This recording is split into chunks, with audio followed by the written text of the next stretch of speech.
Welcome to Hello Brain Code. Бам. За бүгдэнд нь орой минь намайг Байлжир гэдэг. Өнөөдөр task 2 орно. Өнөөдөр энэхүү task 2 дээр юу хийх вэ гэхээр програмчлалын хэлнүүд тэр дундаа web development-ийн програмчлалын хэлнүүдийг маш товч бөгөөд тодорхой байдлаар яг өөрсдийн жижигхэн аппликейшн хийгээд аппликейшн хийнгээ бүгдээрээ суралцаад явъя гэж бодлоо.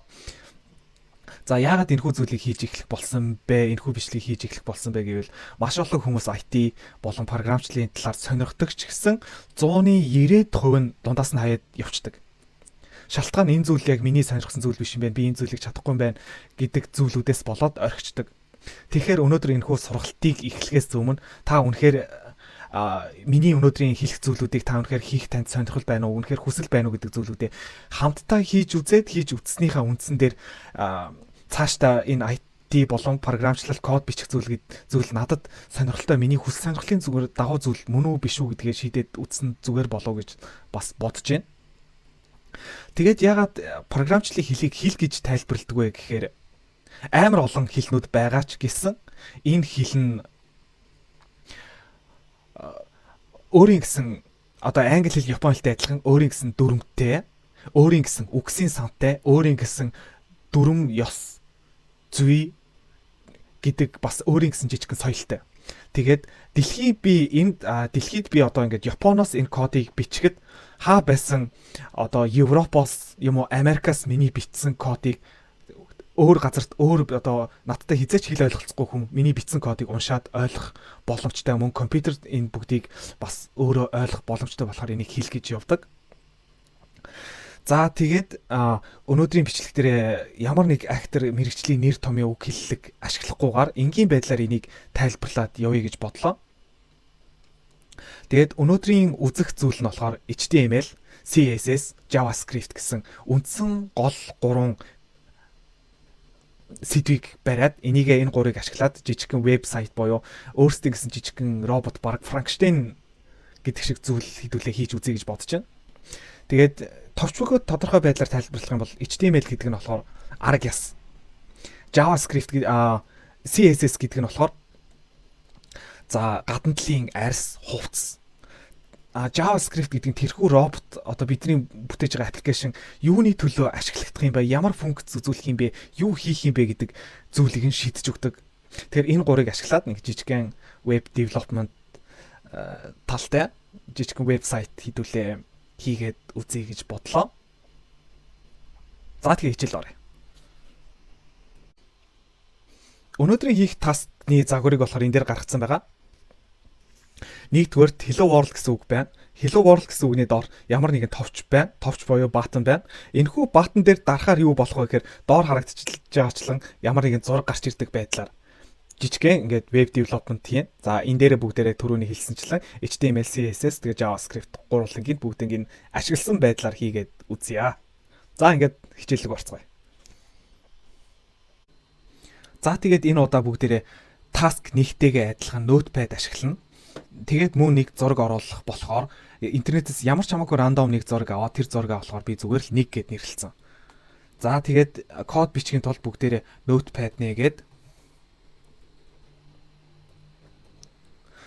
энэ notepad дээр бүгдээр бас өнөөдрийнхөө кодыг мөн түрүүний task нэгтэй адилхан бичнэ.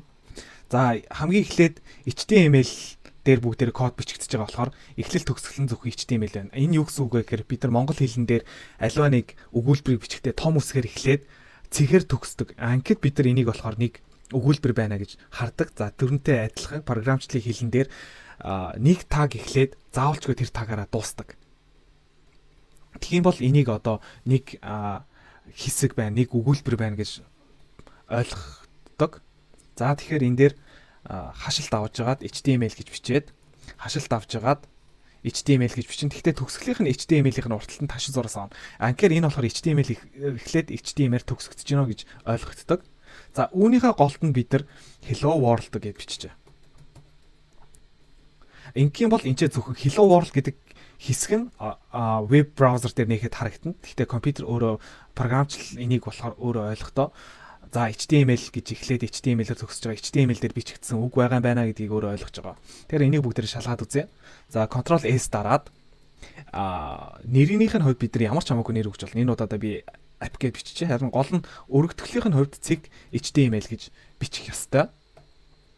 За ингээ хадгалчаар манай бичсэн аппликейшн маань энэ дээр гараад ирж байна. За энийг өөрсдийнхөө веб браузер дээр open хийгээд дарах юм бол hello world гэдээ манай бичсэн үгмэл зөвхөн харагдаж байна. За үргэлжлүүлээд ингээд энэ болж байгаа болохоор notepad дээр оруулаад бүгдээрээ энэ дээр товч оруулах хэрэгтэй. Товч оруулахын тулд энийг болохоор button гэдэг ийм жижиг бас нэг tag байдаг. За button маань бас мөн эхлээд эхлэл төгсгөл нь төгсгөлтэй. Гэхдээ төгсгөлийнх нь tag нь болохоор ташуу зурастай. Ингэж бичсэн ч гэсэн одоо юу ч харагдахгүй. Ягаад гэвэл энэ голд нь юу ч бичигдээгүй болохоор. Тэгэхээр бүгдээрээ энэ дээрээ товч гээд биччих юм бол бичээд хадгалчих юм бол юу болохыг харъя. За манай товч маань ингээд ороод ирж байна.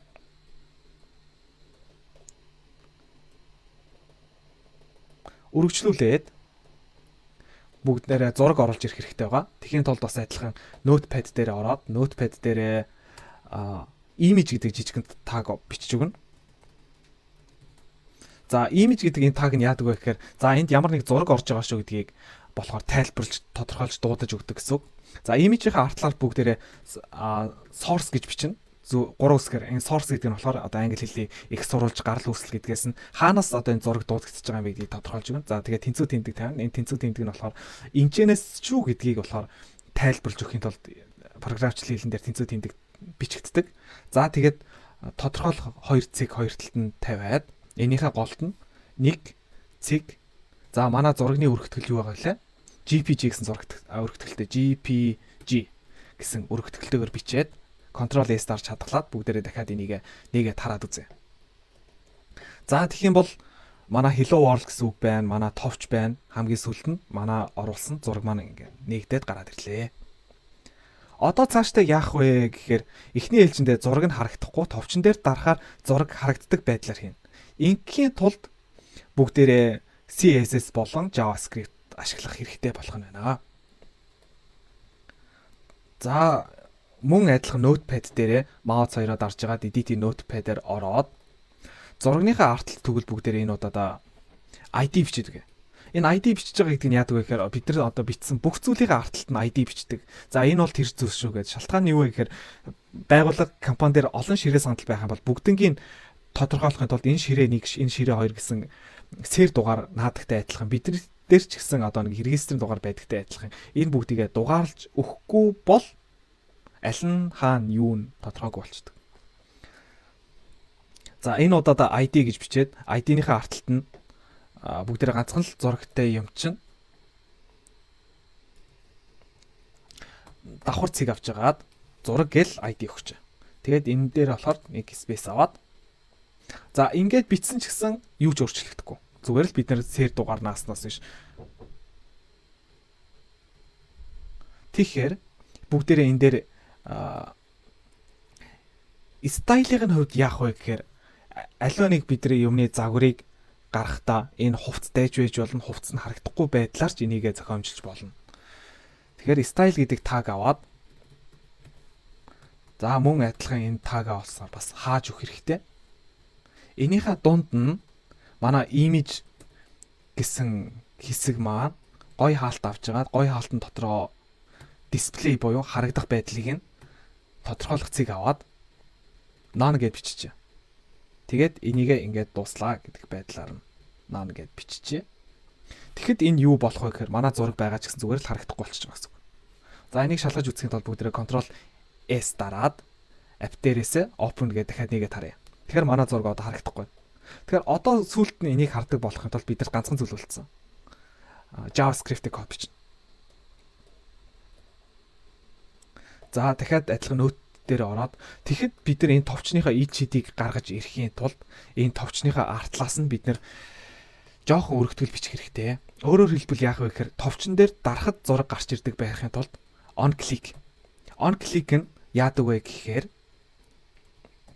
тодорхойлох дахиад 2 цэг авч агаад document гэдэг нь энэ файлын кодносоо get element by ID гэж бичнэ.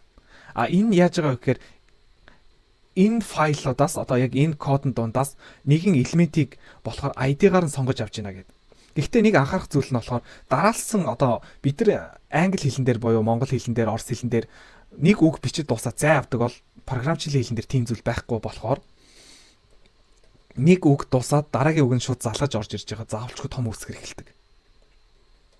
Тэгэхээр get гэдэг нь болохоор жижиг үсгэр байна. Шалтгаан нь болохоор урталтан цэг байгаа үг биш. Get-ийн артлаас орж ирж байгаа үг нь том үсгэр эхэлнэ. Мөн адилхан дараагийнх нь by гэдэг үг нь болохоор бас адилхан том үсгэр эхлээд ID гэдэг нь бас том үсгэр. За тэгэхээр ID-гаар нь нэг элементийг сонгож авнаа. Тэр ID гэсэн элементийн дотор нь юу байхыг бүгдээрээ энгийн хаалт аваад энгийн хаалтын дотор нь ямар ID-тэй байх вүлээ? Яг зураг гэсэн ID бид нар доотлон бичиж өгсөн болохоор энэ зураг гэсэн ID-тэй элементийг сонгож аваад сонгож авчаад юу болох вүлээ гэхээр style. Энэ style нь бид нар style дээр нь болохоор display буюу харагдах байдлыг нь тодорхойлж өгсөн. За тэгэхээр энийх нь артлаас дахиж цэг авч байгаа display. За тэгээд энэ display нь өмнө бид нар none гэж өгсөн бол одоо энэ удаа block хэлбэрээр харагдах буюу өөрийнхөө бүрэн байгаа байдлаараа харагдахын тулд block гэсэн сонголтыг бүгдээр оруулж өгөх хэрэгтэй болно. Тэгэхийн тулд display нь тэнцүү яах вүлээ гэхээр дахиад 2 цэгийн оронд бүгдээрээ нэг л цэг авъя. Block.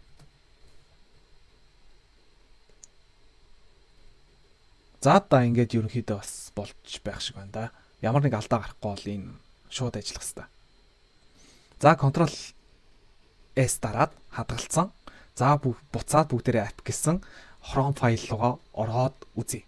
За тэгэхээр өмнөхийн адил зураг маань харагдахгүй байна. Гэхдээ товчон дээр дараад харах юм бол стил манай зураг харагдахгүй. Тэгэхээр юу гэсэн үг вэ гэхээр дөнгөж сая код бичгтээ ямар нэгэн тийм бичлэлтийн алдаа гаргасан байж магадгүй. Тэгэхээр энийгээ бүгдээрээ буцаагаад эргээд шалгаад харъя. Button on click document get element by ID. ID-гасаа зураг орно. Зурагныхаа артлаас болохоор style орно. Style нь болохоор display-ээр сонгогдоод за тэр нь болохоор block хэлбэрээр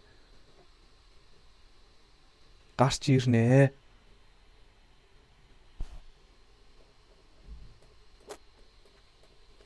Яалтчгүй за энэ дээр яг юу болсон бэ гэхээр зураг гэдгийг нь үгийг одоо оноос нь нэр буюу нэр үгийг сонгогдож байгаа болохоор энэ string хэлбэрээрээ буюу энэ зураг гэдэг нь ямар нэг тийм бичвэрийн үг биш нэр үг шүү гэдэг шиг байдлыг тодорхойлж байгаа болохоор заавалчгүй энийх нь уртлаас нэг тодорхойлох цэгийг бас авах хэрэгтэй.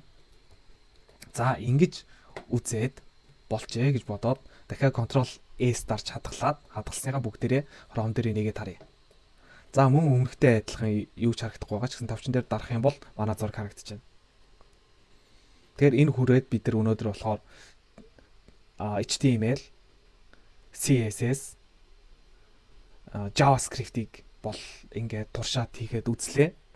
Үнэхээр энэ хүртэл хийж чадсан хүмүүс байх юм бол скриншот хийгээд бид нар руу явуулаарай.